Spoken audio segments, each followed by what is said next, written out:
இன்றைக்கி உங்களுக்கான ஒரு கதை. ஒரு நாட்டில் 4 மந்திரிங்க இருந்தாங்களாம். அவங்க மன்னனுடைய கருத்துக்கு எதிரான கருத்துக்களை தெரிவித்தாங்க. எதுக்காக அப்படின்னு பார்த்தீங்கன்னா, அந்த மன்னன் புதுசாக ஒரு வரி போடணும், மக்களுக்கு புது விதி கொண்டு வரணும் அப்படின்னு சொல்கிறாரு.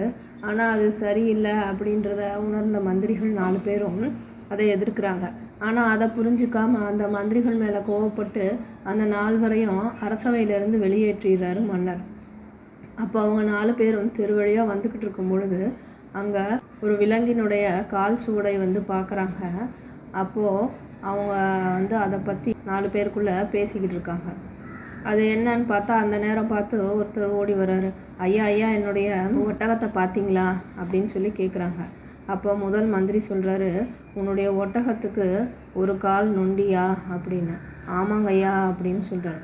அப்போ இன்னொரு மந்திரி கேட்குறாரு, உன்னுடைய ஒட்டகத்துக்கு வலது கண் பார்வை இல்லையா அப்படின்னு. ஆமாம் ஆமாம், சரியாக சொன்னீங்க, அந்த ஒட்டகம் தாங்க அப்படின்னாரு. அப்போ மூன்றாவது இருக்கிற மந்திரி உன்னுடைய ஒட்டகத்துடைய வால் குட்டையாக இருக்குமா அப்படின்னு கேட்குறாரு.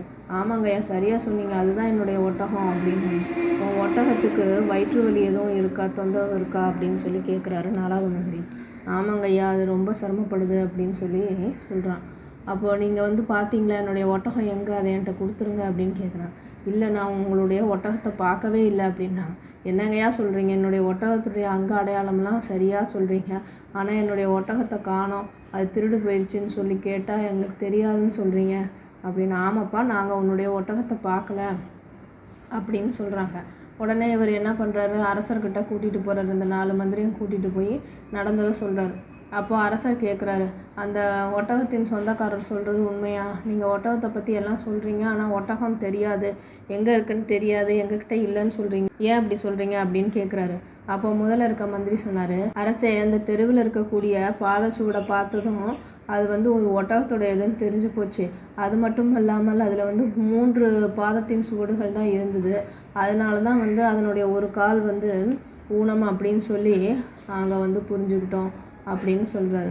அதே மாதிரி வழியில் இடது பக்கமாக இருக்கக்கூடிய மரத்தினுடைய இலைகள் எல்லாம் மேயப்பட்டிருந்துச்சு, வலது பக்கம் இருக்கிற இலைகள்லாம் அப்படியே இருந்துச்சு. அதனால தான் அதற்கு வலது கண் பார்வை இல்லை அப்படிங்கிறத தெரிஞ்சுக்கிட்டோம் அப்படின்னு 2வது மந்திரி சொல்கிறாரு. அது மட்டும் இல்லாமல் அந்த ஒட்டகத்தை கொசு இல்லை பூச்சி ஏதாவது கடித்து துன்புறுத்தி இருக்கணும். அதனால் அதனுடைய வால் குட்டையாக இருந்ததுனால அதனால் அதை விரட்ட முடியல. அது உடல்லேருந்து சொட்டிய இரத்தத்தின் துளிகள் அங்கங்கே இருந்துச்சு. அதை வச்சு தான் அதனுடைய வால் குட்டை அப்படின்றத சொன்னேன் அப்படின்னு சொல்கிறாரு. 4வது மந்திரி என்ன சொல்கிறாரு, அதனுடைய முன்னங்கால்களில் இருந்த அழுத்தம் பின்னங்கால்களில் இல்லை, அதனால் அது வயிற்று வலி இல்லை உடல் உபாதையினால் வருத்தப்பட்டிருக்கும், அவதிப்பட்டிருக்கும் அப்படின்றத கணிச்சு சொன்னேன் அப்படின்னு சொன்னார். ஆக மொத்தம் இந்த மந்திரிகள் ஒட்டகத்தையே கண்ணால் பார்க்கல, அதனுடைய பாதச்சுவடுகளையும் அங்கே இருந்த இதையும் பார்த்து இவர்கள் புத்தி கூர்மையால் அந்த ஒட்டகத்தினுடைய தன்மையையும் அங்கே நடந்திருக்கிற செய்திகளையும் அருமையாக கணித்து சொல்லியிருக்காங்க அப்படின்றத மன்னர் புரிஞ்சுக்கிறாரு. இவ்வளோ புத்தி கூர்மையான மந்திரிகளை நம்ம தவறாக நினச்சிட்டு நம்ம அரசவையிலேருந்து விலக்கிட்டோமே அப்படின்னு மன்னரும் அந்த மந்திரிகளிடம் மன்னிப்பு கேட்டு அவர்களை மீண்டும் அரசவையில் சேர்த்துக்கிறார். உங்களை மாதிரி மந்திரிகள் தான் என்னுடைய ஆட்சியை சிறப்பாக்கிறதுக்கு சிறந்தவர்கள், உங்களுடைய ஆலோசனை எனக்கு கண்டிப்பாக தேவை, உங்கள் ஆலோசனைப்படி நான் நடக்கிறேன் அப்படின்னு சேர்த்துக்கிறாங்க. அந்த ஒட்டகத்தின் சொந்தக்காரர்கிட்ட உங்களுடைய ஒட்டகம் எங்கே போச்சுன்னு போய் நீங்கள் தேடுங்க, இவங்க உங்கள் ஒட்டகத்தை எடுக்கலை அப்படின்றதையும் புரிய வச்சு அவரை அனுப்புகிறாங்க. இதைத்தான் நம்மளுடைய ஐயன் வள்ளுவர் 388வது குறளாக, முறை செய்து காப்பாற்றும் மன்னவன் மக்கட்கு இறையென்று வைக்கப்படும் அப்படின்னு சொல்கிறாரு. இறைமாட்சின்ற அதிகாரத்தில் நீதி வழங்கி மக்களை காக்கும் அரசன் மக்களை காக்கும் கடவுளாகவே கருதப்படுறான்.